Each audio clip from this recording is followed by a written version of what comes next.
welcome back to the Earthdawn Survival Guide, the podcast for all disciplines, paths, players, and game masters, with your questers Josh and Dan. I am Dan. I am Josh. And on today's podcast, we will be discussing all things acronymical, because I'm not going to talk about the acronym for what we're going to talk about tonight, which is the adventure Terror in the Skies. Best acronym in all of gaming. Going to leave that right where it is. Anyway, I'm done there. If you have any questions for us tonight about what we're going to talk about, please contact us at edsgpodcast@gmail.com. Before we get into our discussion for the evening, I do want to remind people of FreedoniaCon coming up here the weekend of February 16th through the 18th. Things kind of kick off in the evening, Friday the 16th, with our opening ceremonies and some stuff that goes on that evening. Then a good chunk of the day on Saturday the 17th, as well as a good chunk of the day on Sunday the 18th. We will have panel discussions. We will have online games that you can play with members of both the Earthdawn team for Earthdawn, the 1879 folks, various other things that will be going on. And another reason that I'm mentioning that is that on Sunday, the 18th at 3 p.m. Central Standard Time, we will be doing a live Earthdawn Survival Guide podcast. As usual. What was that? As usual. As usual. And what we do with those usually is start banking questions so that we have stuff to talk about. So if you have questions about anything Earthdawn related, feel free to send them in, and we will hold on to those until that live show. And then that live show will probably go up not that same week, maybe the week after. I don't know. We'll have to look at what our production schedule ends up being a month from now. But that's the situation. So please send in your questions. Give us stuff to talk about. Because, live, you'll have the answers quicker than hearing them on the audio podcast a week or two later. So we will still release it on the podcast the way that we normally do. You would not have to come to the live show online in order to get the answers right then. But it would be great if you actually came. For more information on that, come to the FASA official Discord. There's a link in the show notes, and there has been a link in the show notes of every episode of the Earthdawn Survival Guide pretty much since we started. Absolutely. You'll always have something there. So, initial thoughts on Terror in the Skies, the second adventure we're going to talk about. I'm not sure if it was the second one ever published. Yes, this is the second adventure that was published. Cool. I think similarly to Mists of Betrayal, which we talked about a few weeks back, this is an adventure that was created to try and feature some of the aspects of Earthdawn in the very early days of it. I think, like Mists of Betrayal, it occasionally runs into a couple of places where the mechanical balance of encounters is a little bit off or a little bit difficult based on what the recommended circles are. Yeah. But I like it as a story. I think it's got some really interesting setting, like the featured setting of it, which we'll talk about in greater length later, and have actually mentioned in the past, is really, really cool and original. And again, kind of goes against the expectation of your sort of typical fantasy adventure dungeon crawl kind of thing. Yeah. I think there is some good opportunity, more opportunity in this one than there was in Mists of Betrayal for role-playing and character development and interactions. Understood. And similarly to Mists of Betrayal, it introduces a little something for a notable location in Barsave that doesn't receive a whole lot of development until much later. Yeah. So this one, as you said, takes place in Travar. Well, I didn't actually say that, but that's what I was implying. Yes. So this one starts in Travar. And now that we have a Travar source book, thanks to 4th edition, this ties in nicely, I believe. Yeah, and that's the thing, is that the information that was presented about Travar in this adventure is a like big chunk of what was largely available as far as details about Travar until the Travar source book. So this had kind of some of the stuff in that got incorporated into that book so that there would be some sense of continuity there. Absolutely. So this served as your only Travar available information until the source book came out many years later. Yeah. Fair.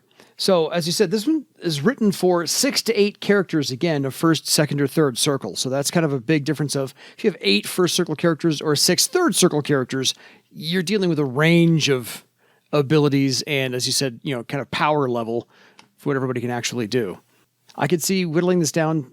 If there was a 4th edition update, would you like narrow the scope down a smidge? I would just probably look at the stat blocks and difficulty numbers for the opposition and make sure that they were like balanced a little bit better if need be. Like adjust the difficulty numbers and target numbers and stuff to be a little bit more appropriate for whatever challenge rating that you were expecting it to be at. Again, I similarly to Mists of Betrayal, I think higher circle characters are a little bit more likely to do well at this because they have more tools at their disposal. But I also think where Mists of Betrayal was the first adventure, it would not strike me as unusual to expect that to perhaps be the first adventure that people had run into. Yeah. Similarly to this being another early adventure, it would not surprise me if new characters or relatively inexperienced characters were brought in. One other thing actually that's a little bit different here with the Earthdawn adventure releases compared to, let's say, D&D or Pathfinder, to kind of use a more modern day, sort of more present day thing, is that it was not uncommon for TSR back in the 90s with D&D to have their adventure modules be a series. Like you would have 2 or 3 or 4 adventure modules that were all kind of strung a linked together. series of adventures. There were one-offs, like the original Ravenloft was a one-off. But you sort of then have sort of the biggest one of them all, the original Dragonlance adventures. 12 or 14 or 16 modules were in that series overall. 12 or 15, something like that. Covered all of the span of the books, and like one of the ones that were in there was like more of a tabletop chit war game where you were kind of fighting the actual Battle of the Lance with the different units and whatnot. There really was not anything like that was done with the Earthdawn adventures. There is no real connection in terms of the officially released adventures that had some kind of ongoing storyline. You had the collections like Thrall Adventures, Parlength Adventures, Skypoint Adventures, where you had like 3 or 4 short adventures that were all kind of linked by the idea that they were happening in the same place. You had Blades, which was an example of here's how you can do a series, a campaign arc that is focused around a magic item. As Lou talked about in the interview that we did with him. And while there were some things that popped up a couple of times as a through line in later adventures, these first 2 don't really have any kind of necessarily ongoing impact on the setting. Which is fine. It just kind of makes it a little bit awkward in one sense, because you've got Mists of Betrayal, which is happening up in sort of the northern and northeast corner of Barsave. And then you've got this adventure, which is happening in Travar and the Thunder Mountains, which are all in southern Barsave. They are about as far apart geographically as you almost can get. I think the intention was not, here is the campaign that we are going to publish for people to play through. It's more like, hey, let's write an adventure featuring certain things, and we'll kind of set it where we want to set it and go from there. Because these things hadn't been fleshed out with their own source books just yet, because Mists of Betrayal came out before the Bloodwood source book came out. This came out, obviously, well before the Travar source book came out. So these were, I think, little dabbling around into, let's explore this part of the map we didn't do much in the core book with, so we can just flesh it out a little bit and have an adventure around it to make it more exciting than just, here's a core book. That's my thought. Interesting little bit of trivia before we get into other things. Yeah. This adventure was written by Shane Lacy Hensley, Yes. who is a pretty well-known name in the industry. He is the CEO of Pinnacle Entertainment Group. Oh, hi. He was involved with Deadlands. That's a game that his company put out. Yeah. So again, like I talk about how it is a small industry. Yep. He's got quite a number of other like credits and stuff to his name. But that is a name that is probably familiar to folks who might have come up in the later 90s and the early 2000s. Deadlands, Hell on Earth, Lost Colony, Brave New World was also put out by them. Like they worked closely with Alderac. Without going into research, I think probably like Legend of the Five Rings was involved in there somewhere and a whole bunch of stuff. Yeah, there's probably a Wikipedia on Mr. Hensley. But so, yes, that is a recognizable name, and it's like Lou said, folks kind of would frequently freelance for each other. They knew each other and were kind of setting things up. Absolutely. What a lot of folks did in the 90s sometimes was, well, I've got a game idea that I want to do and put it together, so I'm going to start a company to put it out. That's how all things start. Yeah.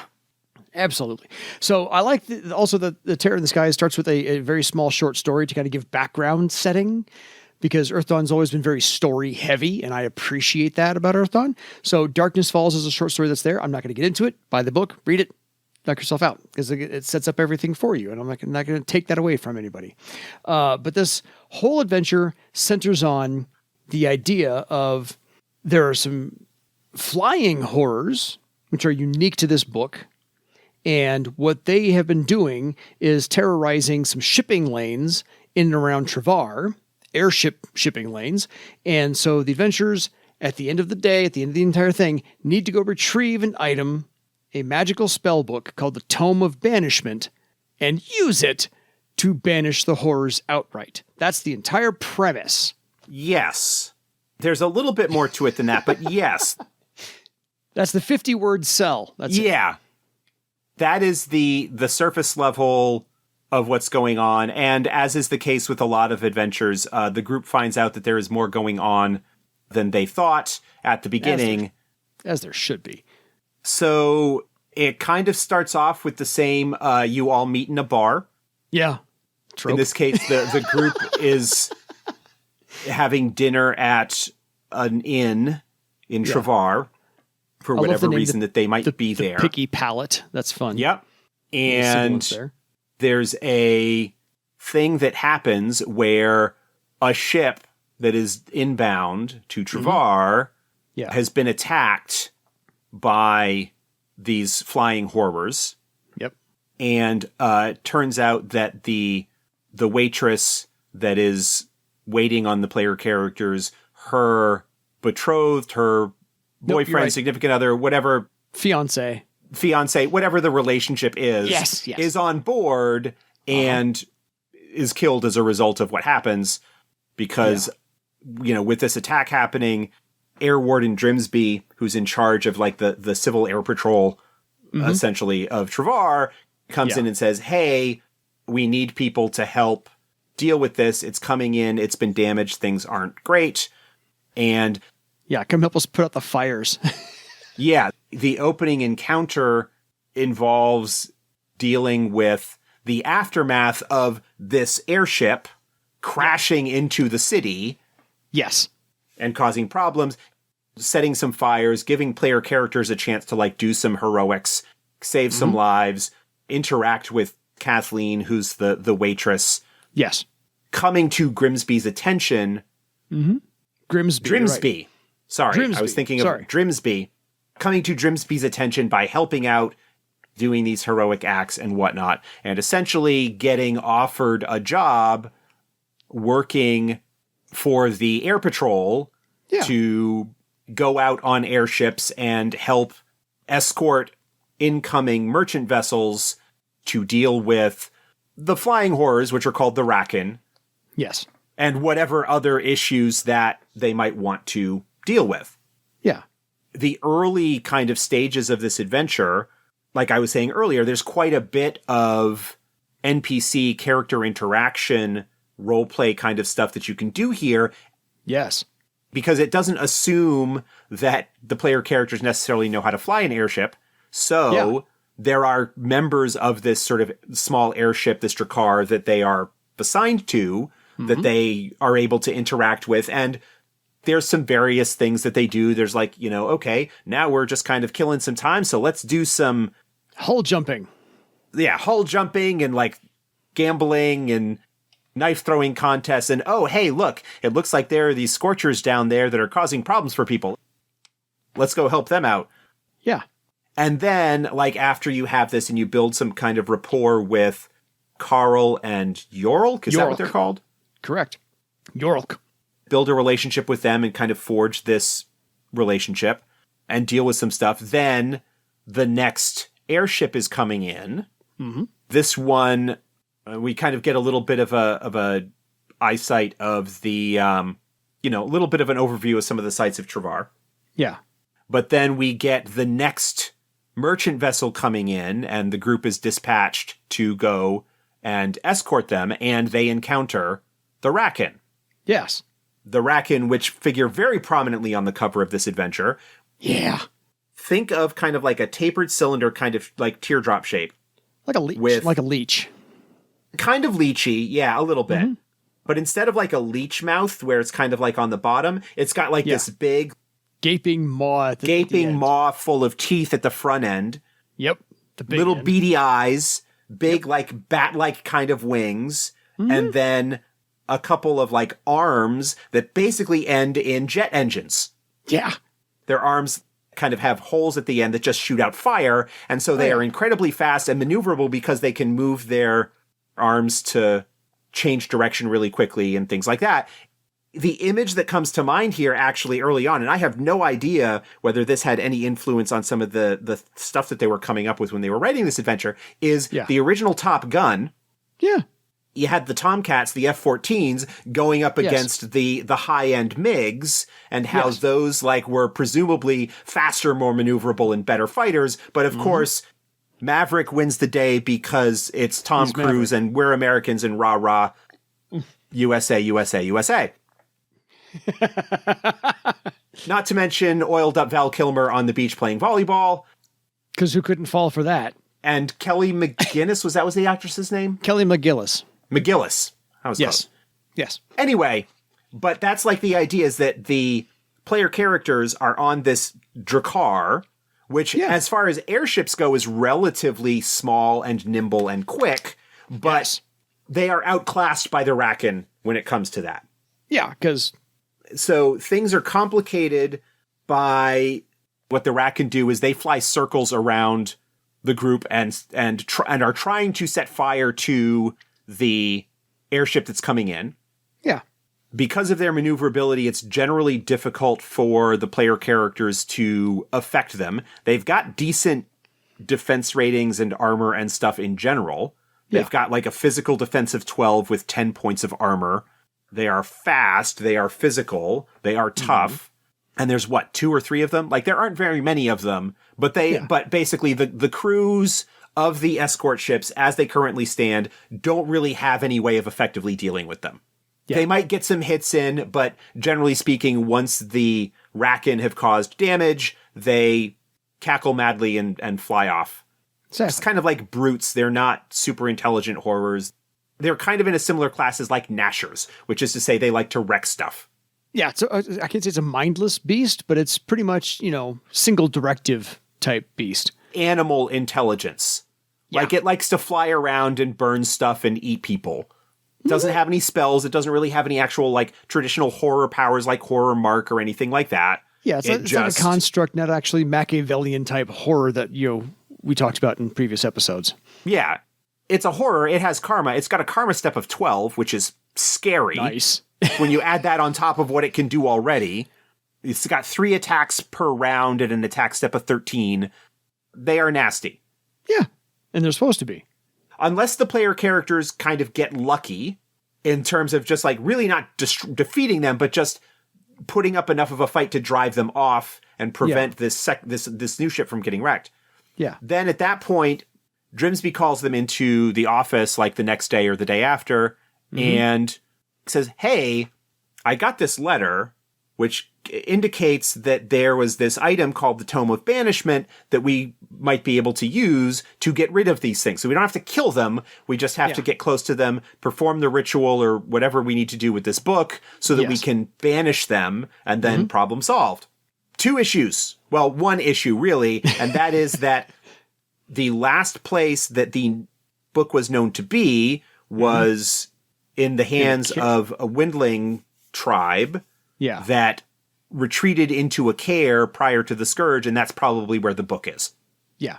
So, hey, we're going on an expedition. We're going to take your Drakkar. We're going to get on my big ship, and we're going to fly out to the Thunder Mountains. You're going to, like, open up the care, and you're going to go down into it, retrieve the book, and come back, and we'll head back, and we'll deal with the rakken with the book. Yeah. Pretty straightforward on the surface. Yeah, they're kind of baited into going. This anonymous letter. Here's a problem. Oh, here it's convenient. This wizard, like, knows about this thing that can solve the problem. Isn't that convenient? Well, I was going to say, those of you who are familiar with early FASA or late 90s FASA and Shadowrun will know, oh, God, this has got to be a setup. Yes. In fact, it is a setup. The wizard in question is, in fact, possessed by a horror who is interested in the book itself, who wants the book for himself for whatever reasons, mainly probably so he can summon more of these things in and cause havoc. But he isn't able to get into the care to retrieve it himself. The heroes go in, retrieve the book. He then steals the book from them and cackles madly and goes on to cause untold destruction. Yeah, sounds right. Trip from Travar to the mountains. More opportunities for role-playing and semi-random stuff. Kathleen, the waitress from the beginning, comes along because she wants to get revenge for what happened to her fiancé. Yeah. And so there's maybe this relationship kind of thing that can happen of, oh, she's not really experienced in terms of like being an adventurer or a sailor or whatever. Do we encourage her? There is some stuff that's talked about in the adventure with how do the adepts handle this individual in terms of, do they encourage her? Do they discourage her? There is, like, between her and Carl and York, there are, like, some really strong NPCs that can show up and be recurring characters in a game that might continue in this area, which you don't have necessarily to the same extent with Mists of Betrayal, because while Mists of Betrayal does have Hierman and Brenula, the 2 NPCs in Haven that you primarily deal with, you don't have the role-playing interaction, like, ongoing kind of story presence with them that you do with the NPCs in this one. Yeah. Then we get to the care. I've been talking a lot. You go ahead and you talk about... Take the show, man. Go for it. I don't mind. But yeah, you're not wrong. You can also interact with Grimsby a little bit more. You can role play with him. You can interact because you get to meet Juliak Merris in this whole meeting about the letter showing up. He's the one who owned the first ship, the Crimson Dawn, that actually crashed. And so he's funding the second ship that you're going on to go retrieve the book. It's mildly unfortunate in a sense that what we end up with, because Juliak Merris is an Obsidian merchant in Travar, who is very prominent. And then we get another prominent Travar Obsidian merchant in Omasu. I think, honestly, if I were running this adventure with the plans of doing like a long-term campaign, Prelude to War arc with the Life Rock Rebellion and all that sort of stuff, is rather than have it be Juliak Merris' ship, have it be Omasu's ship. To have that NPC show up earlier and someone that they start to develop that relationship with. Yeah. And I think that was simply because there was not that sense at the time.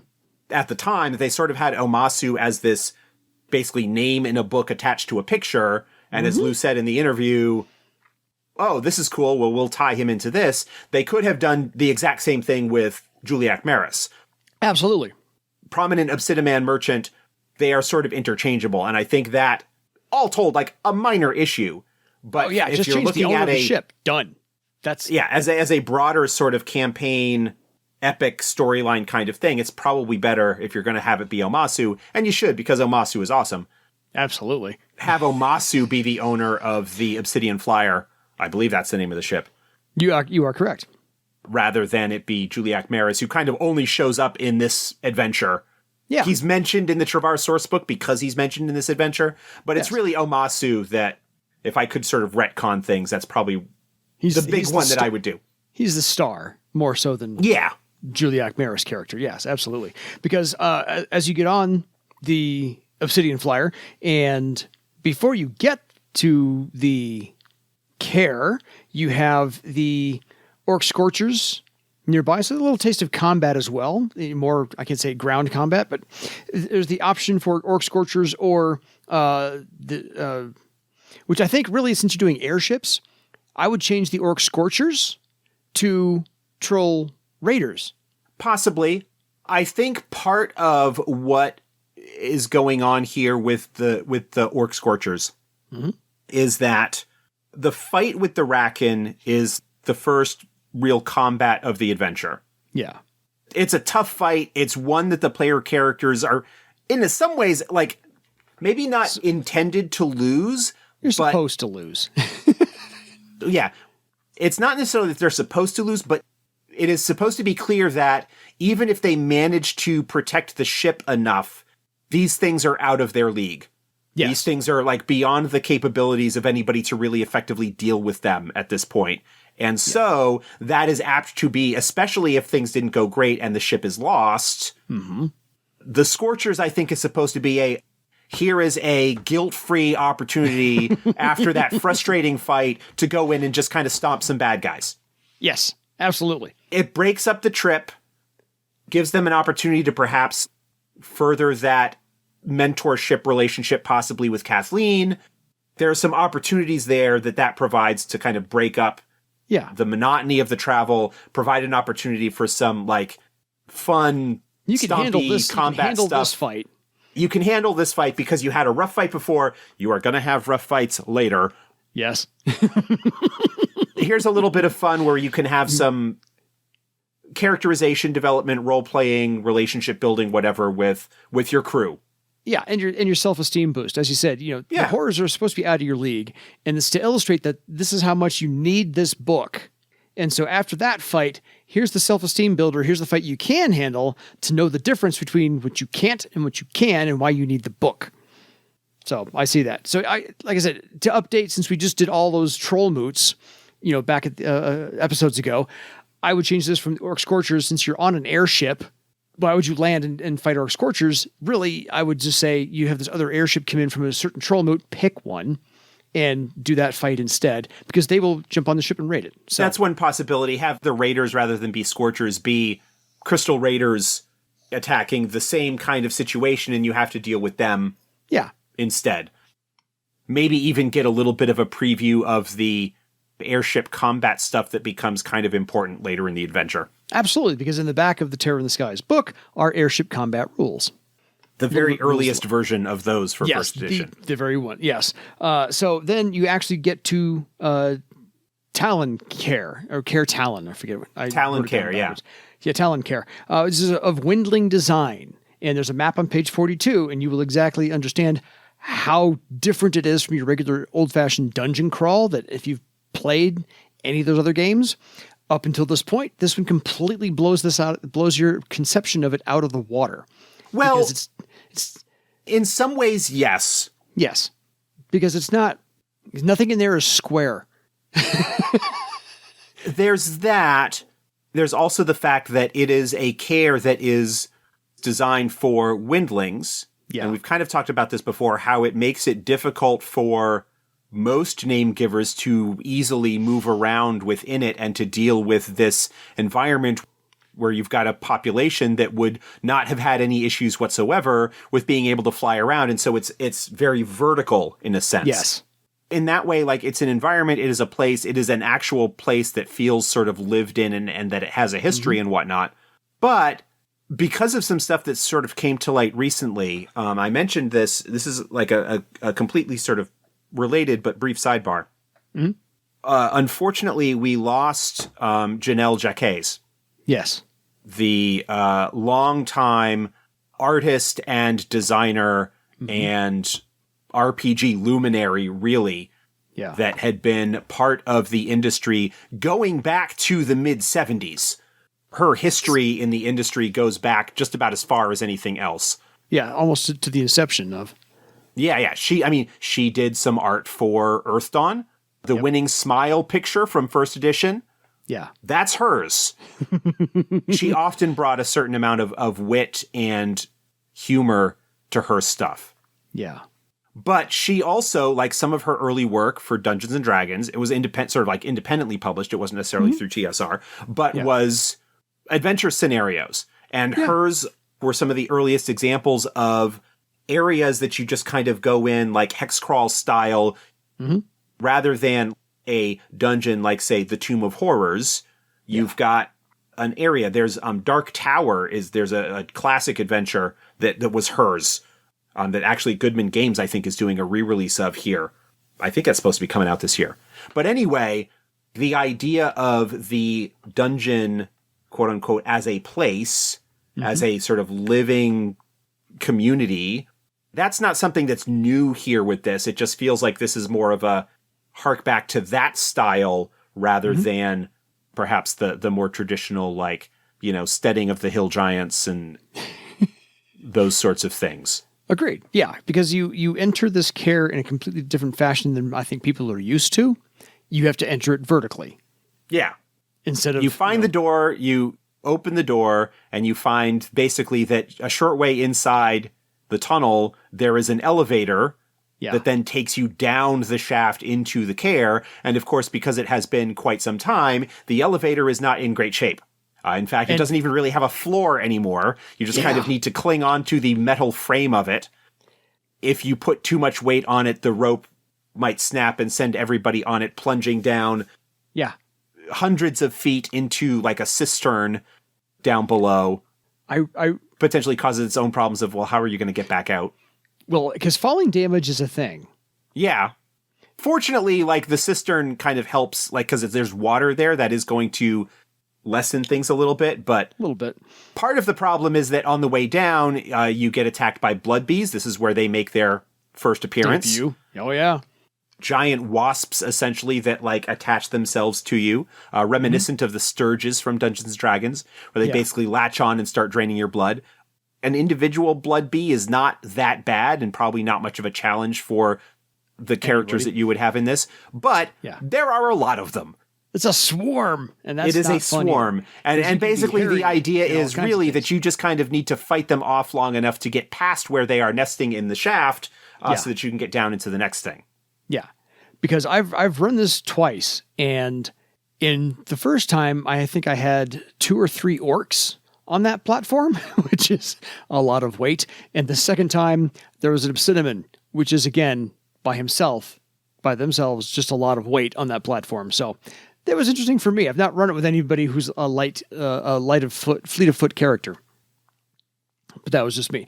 Elsewhere in the care, you will come across a bone shambler, a black mantis, and then eventually you find what's known in the game. Go ahead. You descend kind of through the residential areas of the care, and there are a bunch of encounters that are not keyed to any particular locations. These are just things like if you take time to explore this section of the care, these are things that might happen. You might meet a bone shambler.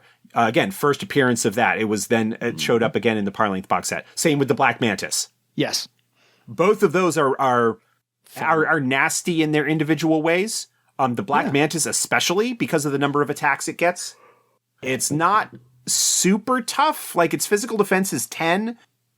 But it does have 8 points of armor, and it does a lot of damage when it hits. So you'll be there a while. Yeah, it has the potential of causing a lot of problems. Yeah. Bone Shambler, likewise. But then, once you're through that, you get down sort of into the lower section of the care. Yeah. Depending on the path that you take, you find the secure section of the care, the sort of vault that the book is in. Yeah. And sort of the story behind the care that you may sort of figure out as it's going on is that the care was breached. Yes. Hence the horror constructs inside. And that one of the windlings took the book and sealed themselves into this vault in order to keep the book from falling into the hands of the horrors. And it was the same horror that possessed the wizard that was trying to get it, and like this is his attempt to go in and get it again. Yeah. The vault is sealed by a puzzle, essentially. And that puzzle being sort of a riddle of what you need to be able to do in order to unlock it. I think the phrasing is something like, only the purest heart tainted by the darkest evil may pass, or something to that effect. Like that. This is where I have kind of, again, this is like one of the things where I think the adventure was trying to highlight certain things. Mm-hmm. The adventure presents the solution as somebody needs to get horror marked. Yes. That's the solution to the problem, which is kind of rough. A little bit. As something that you would just kind of spring on the characters in general. In the overall arc of this, it ends up not being an issue because the horror that marks you is the horror that's after the book, and presumably you are going to deal with it and then no longer be marked. Yes. It just strikes me as something that could be a very tough sell for player characters to voluntarily undergo. Yes. One of the spellcasters needs to voluntarily cast raw magic in order to become horror marked so that they can open the vault to get this book. Yes. I kind of like it as a like dark fantasy. Okay, you're going to need to risk yourself in order to save that. But again, it feels like it would be a very difficult sell to make to player characters. It feels like the Flash Gordon scene where he's got to stick his hand in that rock with all the holes in it and get bit. Maybe not get bit. And then, of course, you've also got this weird NPC called the Trader. Yes. Which has like a bunch of stuff that you could trade for, a couple of thread items and things that are useful perhaps to get to where they need to go or to get out of the care and stuff like that. Yeah. With, of course, if the group kills the Trader, the items then become cursed in one capacity. I know of a time where the alternate solution to breaching the gate was the effect of the curse for having killed the Trader. Mm-hmm. I know somebody who had kind of done that situation. As again, it's like a weird little situation. The Trader doesn't talk at all, just kind of indicates what it wants in exchange for whatever it is that the player character wants. Yeah. It's a lot of interpretation by the player characters. Or the players themselves. But still, again, a lot of opportunity for role playing. Presuming that the group kind of figures out how to get into the vault, and the adventure doesn't really offer any alternate solutions to the one that they kind of present, which is fine, I guess. And however they manage to get out, the group emerges from the care in time to see the ship that they came on under attack by the other ship. And so this sort of begins the airship combat portion of things. Yeah. The idea, and there's a little bit of forcing of the hand here, some additional minions of the horror, Eendwings, which are basically like your little sort of impish flying winged whatever, come across and steal the book. Yep. Because again, you're supposed to lose the fight to the rakken, and now you're supposed to lose the book. Yeah, you lose the book, they take the book over to the other ship, and the idea is that basically you have this kind of like air pursuit to catch up and deal with it. Okay, now the big climactic battle is going to happen in the skies near Travar. Yeah. Hopefully to stop it before whatever sinister plot is going on is going to happen.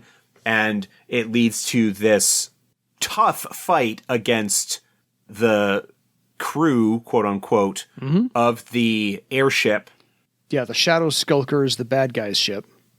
Yeah, which includes, in addition to the Eendwings, has a bunch of cadaver men, which we know are, numbers-wise, their stats are not as tough in first edition as they are in later editions. Yeah. But they still have the multiple attack on wounds and stuff. Yep. You've got a couple of obsidian gargoyles, which are, in their own way, a little bit tougher than the rakken. Yeah, they're pretty beefy. Yeah, they don't have the fire stuff, but they do have multiple attacks and pretty decent defense ratings and do a lot of damage when they hit. And then you've got a couple of things called black servitors, which are likewise tough opponents. So you've got a crew of cadaver men plus another 4 tough things to fight against.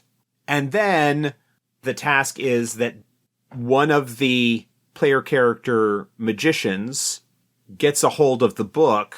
Yeah. And starts casting from a grimoire. I was going to bring that up. to banish the horrors. Yes. And it is what does it say that it's here? It's a banishment spell with a weaving difficulty of 14, 5 threads.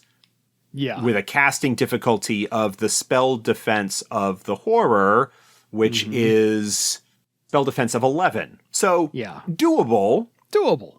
But difficult, because especially if you, weave all the threads, and remember when you're casting from a grimoire, you have higher difficulty numbers that you need to deal with. Yeah. And then if you, weave all of those threads, and it's 5 threads, and then you fail casting the spell, you have to go through that entire process all over again. Yep. As your allies are sort of doing what they can to keep the bad guys and the minions of the horror off of you. Yep.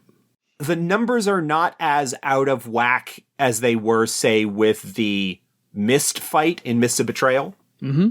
But there are a lot of enemies that you need to deal with. Yeah. And that's a place where, larger groups would certainly have more of an advantage. All right. I was going to say, the group I ran the first time decided to do the hockey goalie strategy, which was they had whoever was casting the spell as the guy in the net, and then everybody else played goalie around them to keep him off so they could get the casting done. Yeah, it's a tough fight. The fight kind of starts off against the wizard Tyrannosus. He's like a 7th circle Nethermancer, and is a pretty tough opponent. Fortunately, he isn't really able to use any of his horror powers, but if they kill him, then the horror manifests from his body, and you have to deal with that. Overall, it's a solid adventure. It's got some really interesting locations.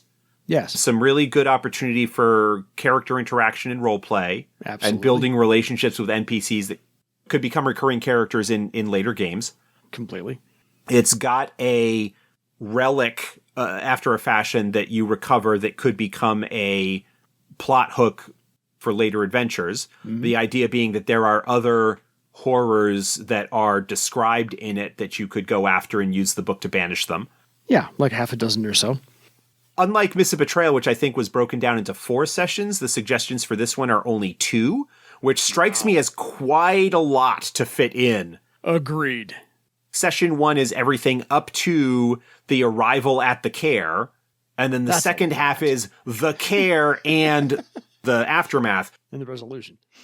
You could probably do everything up to the care in a single session without too much difficulty, but I would probably break it up into the care and then the aftermath. Although there's not a lot going on there, the sort of airship chase and battles and stuff that happen is a lot going on, and it just feels like that is a lot to tack on top of. I think a lot of it actually would depend on how much the group explores the care and runs into some of those other encounters. Agreed. While there isn't a hard time limit, there is the understanding that the longer they take to do this, the more potential damage can be done to shipping. Yes, exactly. Because I counted a total of 8 things as plot points. The one is the crash. 2 is you learn to fly the airships. 3 is the first fight with Rakken. 4, you the trip out to the care. To the care. 5 is maybe the Orc Scorcher, the troll battle. 6 is you actually get into the care, and there's those things to fight in there. 6B is you find the sanctuary and do the trader thing. 7 is you get out into the last airship battle, and then 8 really is stealing the tome back from the second battle, sorry, is now you're in your third battle and do all that. So that's really 8 things to get done. If you do 4 sessions, that's only hitting 2 plot points per, and I'm okay with that. Especially that gives people time to do all the role playing and all the exploration for all the world building you're doing, if this is the first adventure you're running them through. In terms of an overall story and an overall arc, I really like it. I think there's some cool stuff that goes on here. It's got a unique location in Talon Care. Yeah. It's got some really interesting opposition in the form of the Rakken. What probably feels like a setup right from the beginning. Yes. You don't have any other options, so you kind of go after it anyway.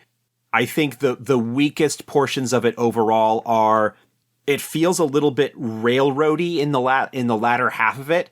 Yeah. In order to get the book, you have to do this thing, and then the book gets stolen, so you have to chase after the book. Yeah. Those feel a little bit railroady in one sense. coupled with that is the fact that in that final battle, there are a lot of enemies and several of them are pretty tough. Yeah. So that unless you've got a large group, if you've got a smaller group, you probably will want to just scale back what they are going up against. Agreed. I think, especially for like a first circle magician, the difficulty numbers for casting the banishment spell are a little high. A little on the high side. 5 threads with a base weaving difficulty of 14. Yeah. Even with a optimized spellcaster, if you're looking at somebody who's third circle, you're still only looking at like maybe an 10 or 11 or 12 maybe prior to karma. Yeah. For those thread weaving tests. Mm-hmm. And even you're going to miss them more frequently than you hit them. Yeah. Probably not going to be voluntarily trying for multiple threads. Certainly in first edition, it was more difficult. Yes. Because it would be a multiple of the thread difficulty. There's some tough stuff in there numbers-wise, and I kind of understand it like, oh, it's got to be tough in order to take the time and have that kind of dramatic thing going on. It should be a little difficult. But it runs into a couple of issues. One, it's essentially taking one of your player characters out of the fight. They're still involved in the encounter. They still have something important that they're doing. Yeah. But they're out of the fight, so that's reducing the ability for your group to deal with the hazards that are there. Mm-hmm. And then the numbers are just a little on the high side, I feel. Fair. Just in terms of the overall difficulty. Again, I think probably a higher circle group would fare better. Yeah. And there's also the fact that in first edition, there would have been a lot more karma available. Given the time involved, they probably could have full or near full karma pools and have a lot more karma to burn in order to try and get this spell off. Fair. The most difficult part of it is weaving the threads, I think. Yes. The spell casting, given Raspernor's mystic defense, is not too difficult. Yeah, it says the 11 versus the 5 14s you need to roll. Right, exactly.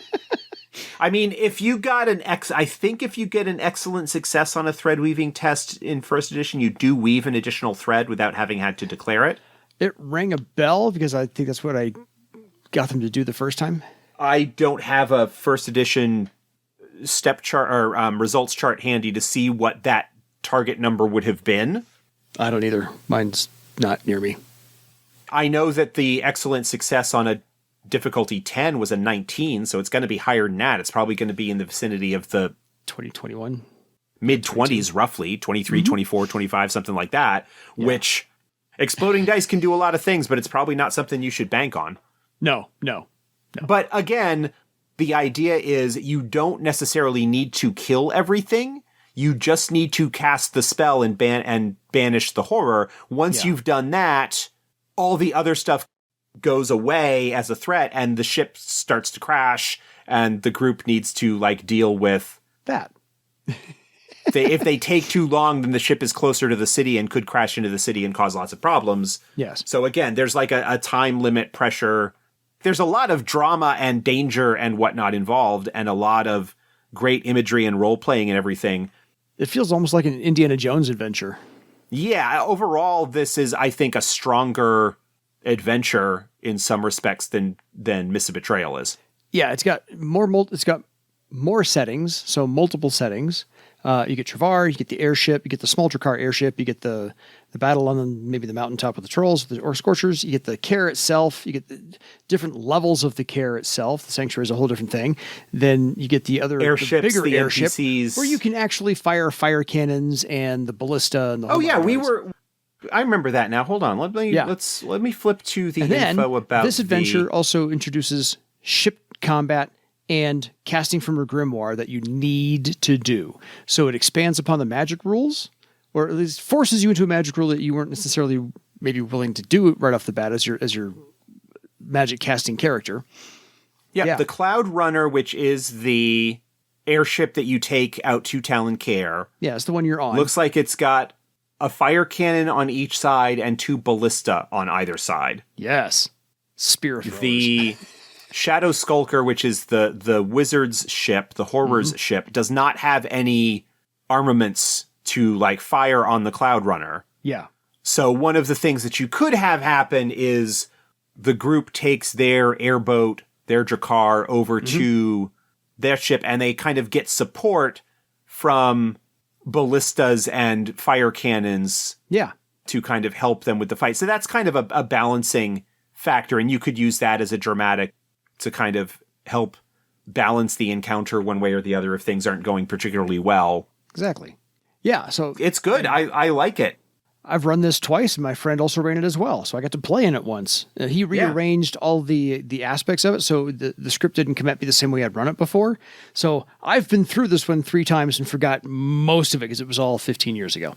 And then the treasures in the back as well. There's plenty of treasure for everyone to get.